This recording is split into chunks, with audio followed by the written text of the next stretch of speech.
The messages in Nehemiah chapters 4, 5, and 6 were all about sabotage intended to interfere with this wall construction. 4장, 5장, 느헤미야에 있는 말씀들이 한결같이 이 성벽 공사를 방해하는 방해 공작들이었습니다. First, there were attacks from the outside seeking to weaken Nehemiah and disturb Jerusalem. 처음에는 외부에서 느헤미야를 약하게 하는 예루살렘을 어지럽게 하려는 그런 공격들이 있었고요. Then, in chapter 5, there was division and tension within the same community, where hearts were divided. 그 다음 5장에서는 같은 공동체 안에서 마음이 나누어지는 그런 분열과 긴장이 있었고, and in last week's message, there were very malicious attempts to sever the relationship between Nehemiah and his people through baseless fake news, slandering Nehemiah and rumors. 그리고 지난주 말씀에서 보면 근거 없는 가짜 뉴스, 느헤미야에 대한 음해, 유언비어, 이런 것으로 느헤미야와 그 백성들의 사이의 관계를 떼어내려고 하는 그런 아주 악한 시도들이 있었습니다. However, Nehemiah's reaction was actually consistent every time there was such sabotage. 그런데 이렇게 방해 공작이 있을 때마다 느헤미야의 반응은 사실 한결같았는데요. Whenever such things happened, Nehemiah first prayed to God, and then he diligently carried out the work entrusted to him. 언제나 그러한 일들이 있으면 느헤미야는 먼저 하나님 앞에 기도하고 그리고 그 다음에는 맡겨진 일을 열심히 했습니다. Instead of being distracted, he first prayed to God, asking, God, give me strength, and then without worrying about anything else, he diligently carried out only the work God had entrusted to him until the end. 디스트랙션 되는 것이 아니라 먼저는 하나님 앞에 기도하면서 하나님 힘을 주십시오 라고 간구하고 그 다음에는 다른 거 신경 쓰지 않고 하나님께서 맡기신 일만 열심히 끝까지 감당했죠. The result follows in today's main passage. 그 결과가 오늘 본문에 이어집니다. Today's main passage begins very simply. 오늘 본문이 아주 심플하게 이렇게 시작하는데 If you look at verse 15, I will read verse 15 again. 15절 보시면 제가 15절 다시 읽어보겠습니다. So the wall was finished on the 25th day of the month Elul in 52 days. 성벽 역사가 예루살렘 이 성벽을 짓는 이 모든 프로젝트 공사가 52일 만인 엘룰월 25일에 끝남에 It declares the fact that the wall construction was finished. 성벽 공사가 끝났다는 사실을 선포합니다. Although it's one small verse, the wall construction was finished. 한 절 작은 말씀이지만 성벽 공사가 끝났다. The process was not easy. 과정이 쉽지 않았죠. Starting the construction was not easy, and because there was so much sabotage, it was actually a very precarious project as to whether it could be completed, but eventually it was finished. 공사를 시작하는 것도 쉽지 않았고 방해 공작이 엄청나게 많이 있어서 이룰 수 있을까? 사실 굉장히 위태위태한 프로젝트였는데 결국은 끝나더라. God finished and completed this construction. 하나님께서 이 공사를 끝나게 마무리해 주신 거죠. The one who started this construction was God, and the one who finished it was also God. 하나님께서 이 공사 시작하신 분도 하나님이시고 끝나게 하신 분도 하나님이셨다. So I titled today's sermon, The Wall Construction is Finished. 제가 그래서 오늘 설교 제목을 성벽 공사가 끝나다 이렇게 붙였는데요. It seems like a title without flair. 멋이 없는 제목인 것 같아요. After all the bulletin work was done, I thought the title would be cooler if I changed it a bit. 제가 주보고 작업 다 끝난 다음에 제목을 조금 이렇게 하면 더 멋있겠다 생각을 했는데 How about this title? The Amazing God. 이 제목 어떻습니까? 끝내주는 하나님. Sounds good, right? The Amazing God. 괜찮죠? 끝내주는 하나님. The word 끝내준다, amazing, is very interesting. 끝내준다라는 말이 참 재미있죠. 끝내준다 means it is incredibly cool or great, doesn't it? 끝내준다, 이게 엄청 멋있다, 대단하다는 거잖아요. Actually, literally, it means causes to finish. 사실 문자적으로는 끝이 나게 한다라는 뜻이거든요. God is an amazing person. This is the expression, so shall we repeat it? 하나님은 끝내주는 분이다. 표현이니까 한번 따라해 볼까요? God is an amazing person. 하나님은 끝내주는 분이다. Do you believe it? 믿으십니까? God is an amazing person. 하나님 끝내주는 분이세요. He is an amazing person. 끝내주는 분이에요. In any sense, he is truly wonderful, terrific, and great. 어떤 의미로든 간에 정말 wonderful, terrific, 대단합니다.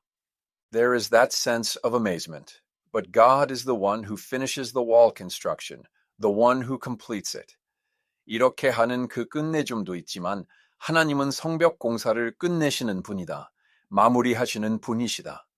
I hope you pay attention to what happened at this time. 이때 어떤 일이 일어났는지를 주목해 보시면 좋겠습니다.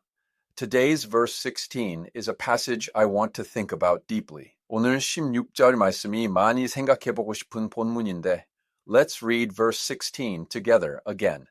Verse 16, start. 10절 같이 한번 다시 읽겠습니다. 10절 시작.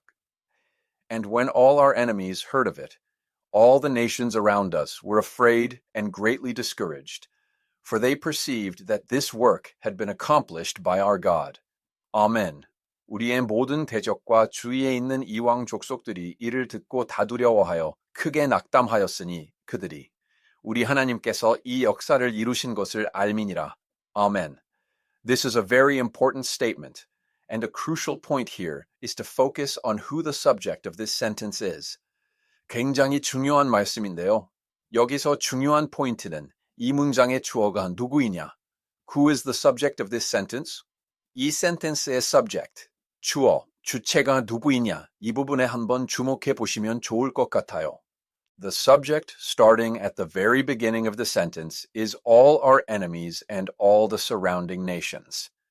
문장의 제일 처음 시작하는 주어가 이렇게 나오죠. 우리의 모든 대적과 주위에 있는 이방 족속들이. These nations are the subject. This is the subject. 이 왕족속들이 이 주어입니다. 이게 주어예요. All the actions and deeds in verse 16 were done by these people. 16절에 나오는 모든 동작들과 행동들은 바로 이 사람들이 했다는 것입니다. All our enemies, that is, the people who somehow conspired to interfere with Nehemiah's construction, the antagonists in Nehemiah, when they heard the news that the wall of Jerusalem was completed, how did they react? 우리의 모든 대적, 즉 느헤미야의 이 공사를 어떻게든 방해하려고 공작을 펼쳤던 이 사람들, 느헤미야에 나오는 악역들, 이런 사람들이 듣고 예루살렘 성벽이 다 완공되었다고 하는 소식을 듣고 그들이 어떻게 반응합니까? They were afraid, discouraged, and disappointed. 두려워하고 낙담하고 실망했다는 거죠. They were afraid and greatly discouraged. 두려워하고 크게 낙심했습니다. Why was that? The reason is given at the end of verse 16. 왜 그랬는가? 그 이유가 16절 마지막에 나옵니다. It was because they perceived that this work had been accomplished by our God. 우리 하나님께서 이 역사를 이루신 것을 알았기 때문이다. God accomplished this work. This means God finished it. 하나님께서 이 역사를 이루셨다. 이 말은 하나님이 끝내셨다라는 말이죠. It means God did everything. 하나님이 다 하셨다라는 말입니다. God did everything. 하나님께서 다 하셨습니다. He did everything. 다 하셨습니다. We sometimes hear such expressions in our church. 우리 교회 안에서 이런 표현들을 종종 들을 때가 있습니다. People with good faith often glorify God's grace by saying, God did everything. 믿음 좋은 분들이 참 하나님의 은혜를 자랑하면서 하나님께서 다 하셨습니다. 말할 때 많이 했죠. When is this expression most frequently used in the church? When a large project is finished, mainly the construction of a sanctuary or a church building is all finished. 교회 안에서 이 표현이 제일 많이 사용될 때는 어떤 큰 프로젝트가 끝났을 때, 주로는 예배당 건축, 교회 건축, 이런 게 다 끝난 다음에. Then they proudly display, God did everything. 이렇게 쫙 멋있게 걸어놓고 하나님께서 다 하셨습니다. It is a truly wonderful conclusion. 참 멋있는 그런 결론이잖아요. But the important point in today's passage is who is saying this now. 그런데 오늘 본문에서 중요한 포인트는 이 말을 지금 누가 하고 있는가? I found this part truly amazing. 저는 이 부분이 참 신기했습니다. God accomplished this work. In other words, God did everything, or God completed it. 하나님께서 이 역사를 이루셨다. 다른 말로 하나님이 다 하셨습니다. 하나님이 완성하셨습니다. Who is saying this now? 라고 하는 이 말을 지금 누가 하고 있는 거예요? So, who knows that fact now? 그럼 그 사실을 지금 누가 알고 있습니까? It says, they perceived it. 그들이 알민이라입니다. They knew. Who are they? 그들이 알았다. 누구예요? They are our enemies. 그들은 우리의 대적들입니다. 느헤미야의 일을 방해했던 사람들입니다. It is not the people who diligently carried out the work entrusted by God who proclaim God did everything, although they probably did. 하나님께서 맡기신 일을 열심히 했던 사람들이 하나님께서 다 하셨습니다. 선포하는 게 아니라 물론 그들이 했겠죠. Later, Nehemiah and the people of Israel joyfully praised, Lord, God accomplished all this work. 다음에 느헤미야와 이스라엘 백성들이 즐거운 마음에서 주님, 하나님께서 이 일을 다 이루셨습니다. 찬양했겠죠. In this verse 16, the people who came to know this fact are not Nehemiah, but they, all our enemies and the surrounding foreign nations, people who do not know God. 오늘 26절에서 이 사실을 알게 된 사람들은 느헤미야가 아니라 그들이 우리의 모든 대적과 주위에 있는 이방 족속들이 하나님을 알지 못하는 사람들입니다.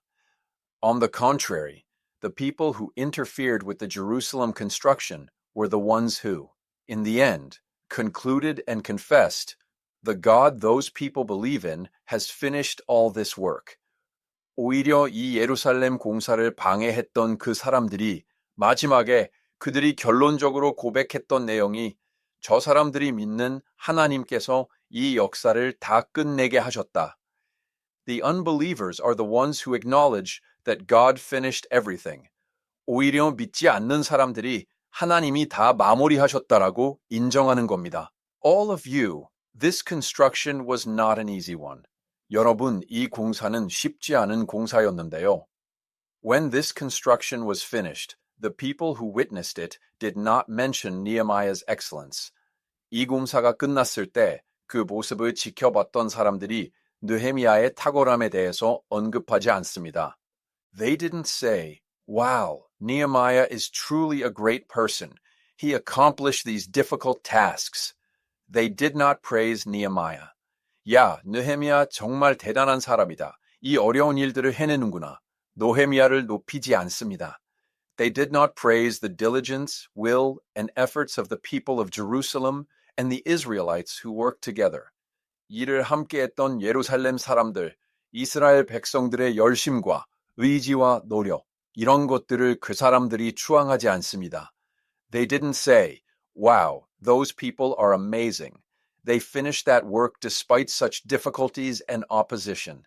They did not elevate them. 야, 저 사람들 대단하네.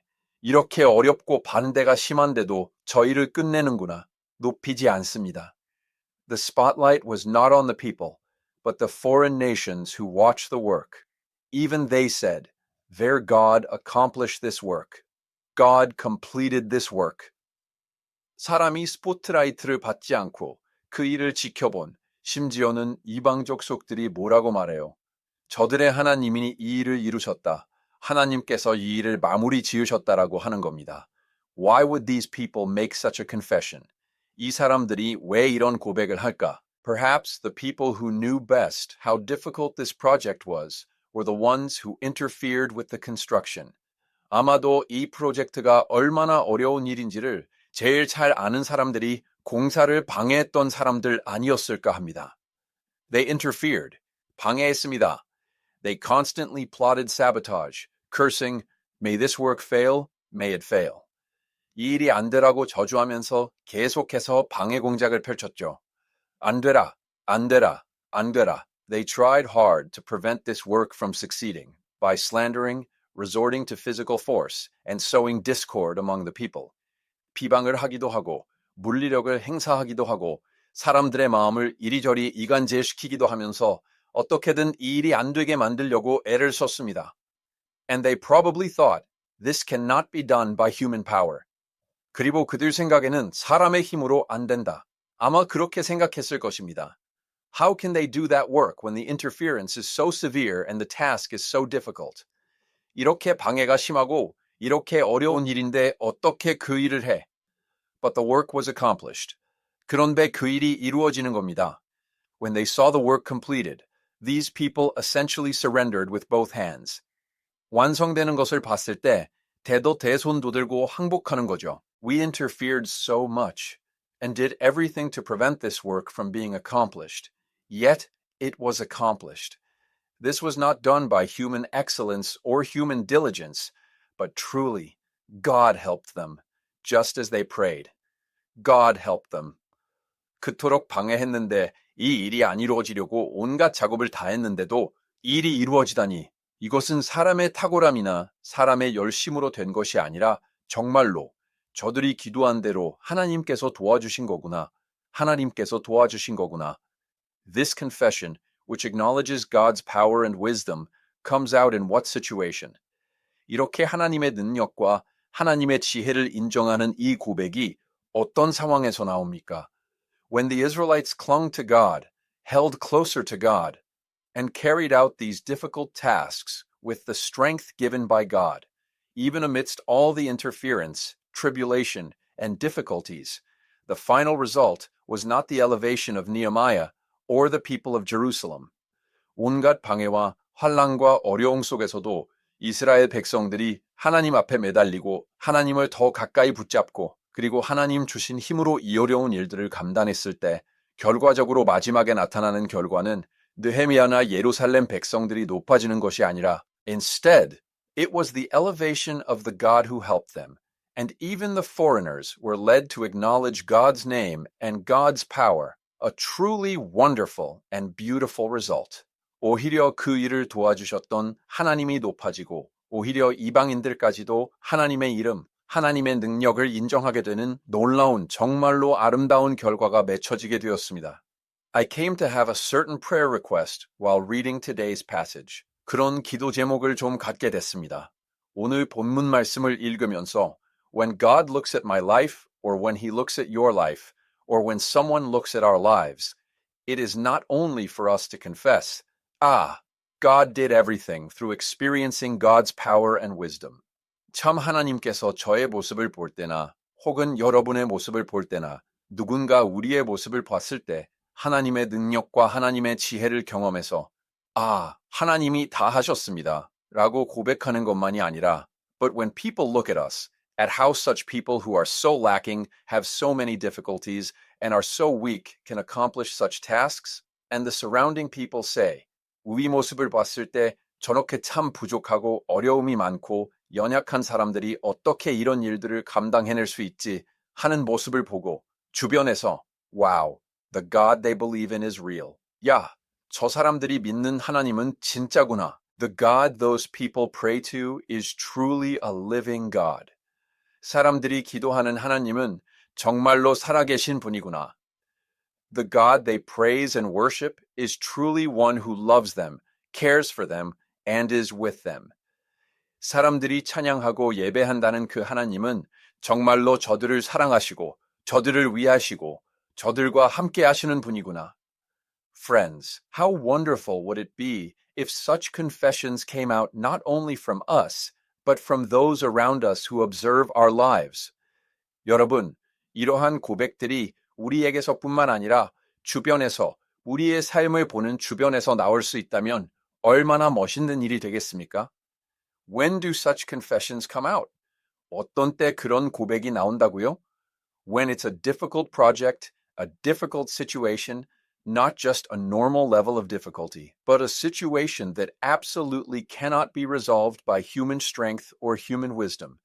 어려운 프로젝트인데, 어려운 상황인데, 웬만한 정도의 어려움이 아니라 인간의 힘, 인간의 지혜로는 사실 도저히 풀릴 수 없는 그러한 상황인데, Yet when we persevere until the end, cling to God, and earnestly seek Him, and the situation finally opens up, the people who see it will say, 그런데도 끝까지 우리가 버티면서 하나님께 매달리고 하나님께 결국 열렸을 때, this was not achieved by their efforts, but it is an answer to prayer.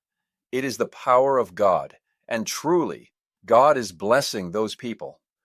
그 모습을 보는 사람들은 저 사람들이 노력해서 이 일이 이루어진 것이 아니라 기도의 응답이고 하나님의 능력이고 정말로 하나님께서 저 사람들을 축복하시는구나.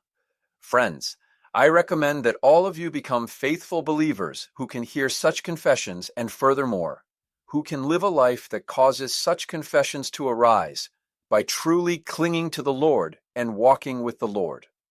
여러분, 이러한 고백을 들으시고 또 이러한 고백이 나올 수 있도록 만들어 가시는 참 하나님의 영광을 우리 주변에서 저들이 먼저 드러날 수 있도록 여러분, 그렇게 실실하게 주님을 붙잡고 주님과 동행하실 수 있는 믿음의 성도님들이다 되시기를 이름으로 추천드립니다.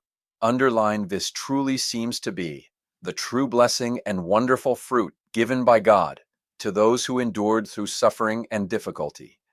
이게 참 고난 가운데 어려움 속에 인내했던 그 사람들에게 주신 하나님의 참 복상과 놀라운 열매인 것 같아요. It is the fruit of faith, 믿음의 열매입니다. It means the greater the difficulty, the more beautiful the fruit is born. 어려움이 클수록 오히려 더 아름다운 열매가 맺힌다는 거죠. One of the truly important passages in the Christian life is Romans 5:3-4. 신앙생활하면서 참 중요한 말씀 중에 하나가 로마서 5장 3절과 4절 말씀인데요. Many of you will know this verse. 많은 분들이 아시는 말씀일 것입니다. Let's read the displayed verse together. Start. 나와 있는 말씀을 같이 한번 읽어보시죠. 시작. Not only that, but we rejoice in our sufferings, knowing that suffering produces endurance, and endurance produces character, and character produces hope. Amen. 다만 이뿐 아니라 우리가 환난 중에도 즐거워하나니 이는 환난은 인내를, 인내는 연단을, 연단은 소망을 이루는 줄 알미로다. Amen. When we're in tribulation, this verse gives us strength, but at the same time, it can be a burden to us. 환난 가운데 있을 때 우리에게 힘을 주기도 하지만 동시에 이 말씀은 우리에게 부담이 되기도 하는 말씀입니다. Because it assumes that tribulation is surely present in our lives. 왜냐하면 우리의 삶에 환난이 반드시 있다라는 것을 전제하고 있으니까요. Even though we've become children of God in Jesus Christ, Paul confesses this way. 우리가 예수 그리스도 안에서 하나님의 자녀가 되었음에도 불구하고 바울은 이렇게 고백합니다. To be in tribulation means that tribulation is a constant factor in our lives. 환난 중에도 말은 환난이 우리의 삶에 반드시 있는 상수이다라고 하는 것을 의미하죠. But Paul says he rejoices in tribulation. 그런데 바울은 환난 중에 즐거워한다고 말합니다. I believe this does not absolutely mean that the tribulation itself is joyful. 이 말은 환난 자체가 기쁘다라는 뜻은 절대 아닐 거라고 생각합니다. Rather than meaning that suffering is joyful or difficulty is joyful, the meaning is that the fruit that God will form through this tribulation, even though it is difficult, and the final outcome will be beautiful. 고통이 기쁘다, 어려움이 기쁘다, 그러한 뜻이라기보다는 이 환난, 어려운 일이지만 그 과정을 통해서 하나님께서 빚어내실 열매가 그리고 마지막 결국이 아름다울 것이다. God will create an amazing, truly beautiful fruit that we never imagined. 열매가 우리가 생각지 못했던 놀라운 정말 아름다운 열매를 하나님께서 만들어내실 것이다. Therefore, we will rejoice in hope because of that. That is the meaning of the verse. 그것 때문에 소망 가운데 우리는 즐거워하겠다라는 말씀이시죠. When you encounter difficult situations, especially those who have faith, we who believe in God, friends, what do you think about the most when you encounter difficulties? 어려운 일들을 만날 때인데요. 특별히 신앙에 있는 분들, 우리 하나님 믿는 사람들 여러분, 어려운 일을 만나면 어떤 생각을 제일 많이 하시게 됩니까? When facing difficult situations while living by faith, what do Christians and people of faith think about the most? And who do you think about the most? 믿음으로 살다가 어려운 일을 만나게 될 때 신앙인들, 크리스찬들이 제일 많이 하는 생각, 여러분 뭘 제일 많이 생각하시고 또 누구를 제일 많이 생각하십니까? Friends, when a difficult situation arises, people of faith actually think about God the most. 여러분 어려운 일이 닥치면 믿음 있는 사람들은 사실 하나님 생각을 제일 많이 합니다. They think about God the most. 하나님 생각을 제일 많이 해요. God, why do you give me such a difficult time? You say you love me, don't you? God, you are a good person, aren't you? God, you say you give us good things, don't you? Why do you give me such a difficult time? Why do you give me such a hard time? 하나님 왜 나에게 이런 어려운 시간을 주십니까? 나를 사랑하신다면서요? 하나님 선하신 분이라면서요? 하나님 우리에게 좋은 것을 주신다면서요? 왜 나에게 이렇게 어려운 시간을 주십니까? 왜 이렇게 신겨운 시간을 주십니까? We question God, argue with God, complain to God, and plead with God. God, until when do I have to endure for this difficult time to end? 우리가 하나님 앞에 질문하기도 하고, 하나님 앞에 따지기도 하고, 하나님 앞에 원망하기도 하고, 하나님, 언제까지 내가 버텨야 이 힘든 시간이 끝날 수 있겠습니까? 또 하나님 앞에 항변하기도 하고, and while doing so, we think about God a lot. We think a lot about God. We wrestle with Him. 그러면서 하나님 생각을 많이 합니다. 하나님에 대한 생각을 많이 해요. 씨름하는 거죠. The problem. Friends, when there are no difficulties and everything in life goes smoothly, what do we think about the most? 여러분 어려움이 없고 삶이 모든 것들이 쑥쑥쑥쑥 잘 풀릴 때에는 그럼 무슨 생각을 많이 하면서 살까요? It is easy not to think much then. 그때는 별 생각 안 하면서 살기가 쉽습니다. We live without major worries or deep thoughts, and without such deep wrestling. 큰 고민이나 큰 생각하지 않고 그렇게 깊은 씨름하지 않고. Of course, even then, we might have a heart to thank God and praise God, but compared to when we desperately cling to God in difficulty, we don't think about God that deeply then. 물론 그때도 우리가 하나님께 감사하고 하나님 찬양하는 그런 마음은 있겠지만 정말 어려워서 하나님 앞에 간절히 매달릴 때하고 비교하면 그때는 하나님 생각 그렇게 깊이 하지 않습니다. In fact, how wonderful would it be if we thought about God more when our lives are peaceful and prosperous? 사실은 우리의 삶이 평안하고 형통할 때 하나님 생각을 더 많이 한다면 얼마나 좋겠습니까? As many people have experienced and testified, the time when we think about God the most and draw closest to God is always when a difficult situation hits our lives. 많은 분들이 경험하고 체험한 것처럼 우리가 하나님을 제일 많이 생각할 때, 하나님 앞에 제일 가까이 나아갈 때는 언제나 우리의 삶에 어려운 일이 부딪혔을 때입니다. When there are things that are difficult to handle with our strength, when there are disappointing situations, because we are people of faith, we first fall before God and go to God. 힘으로 감당하기 어려운 일들이 있을 때, 실망스러운 그러한 일들이 있을 때, 믿음이 있는 사람들이기 때문에 제일 먼저 하나님 앞에 엎드리고 하나님 앞에 나아가게 되죠. Therefore, in the book of James, the apostle James even says this. 그래서 야고보서에 보면 사도 야고보는 심지어 이렇게까지 말씀해요. Let's read James 1, 2, and 3 in the same context. Start. 1장 2절과 3절. 우리 이 말씀도 같은 맥락에서 한번 같이 읽어보십시다. 시작. Count it all joy, my brothers, when you meet trials of various kinds, for you know that the testing of your faith produces steadfastness. Amen. 내 형제들아, 너희가 여러 가지 시험을 당하거든 온전히 기쁘게 여기라. 이는 너희 믿음의 시련이 인내를 만들어내는 줄 너희가 압니다. 아멘. Count it all joy when you meet trials. 시험을 당하거든 온전히 기쁘게 여기라. Is this not a confession of hope that we can rejoice? Not because the trial itself is joyful, but because of the fruit that will ultimately be born through that trial. 시험 자체가 기뻐서가 아니라 그 시험을 통해서 결국은 맺혀지게 될 열매가 있기 때문에 우리가 기뻐할 수 있다라는 소망의 고백 아니겠습니까?